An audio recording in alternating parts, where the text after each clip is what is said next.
ouvrir les helps de back.roll et back.score, ou bien aller dans la back.overview, et vous cherchez lambda spacing.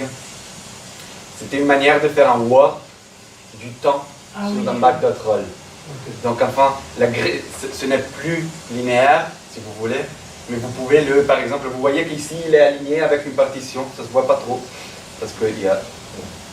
Là on parle que de l'affichage. Hein. L'affichage, hein. Et je peux même pas... C'est pas qu'on altère la temporalité, donc le playback pour ainsi dire, ou les données contenues. On altère seulement l'affichage. Et regardez ce qui se passe par exemple quand je prends cette note et là je la divise en 6. Regardez ici, ah non? Est-ce que vous voyez? La grille, qu'est-ce qu'elle a fait? Je reviens en arrière, je le refais, je divise en 8 par exemple. Donc enfin, l'idée est que par défaut, le spacing de backroll, il est linéaire, mais vous avez une manière via lambda loop de faire un spacing custom. C'est ça. Okay. Et l'idée de base est que on active un truc qui s'appelle custom spacing, qui a 3 modes. Et et chaque fois que back.roll a besoin de savoir quelle est la position en pixel d'une note, à lieu que la calculer soi-même, il envoie un message qui est time to pixel avec quelque chose. Et c'est à nous de dire après quel est le time to pixel.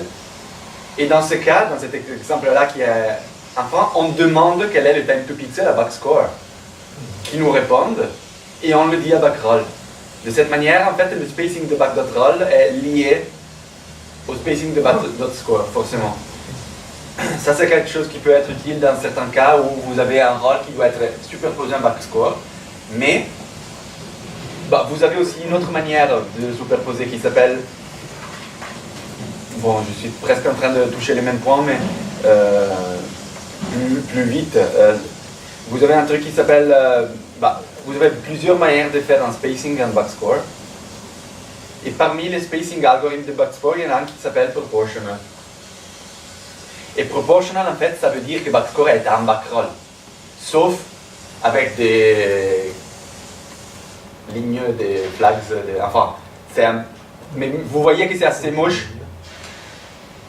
Parce que les notes sont positionnées exactement sur la ligne, mais il n'y a pas de choix. Parce que sinon, c'est pas proportionnel. Okay.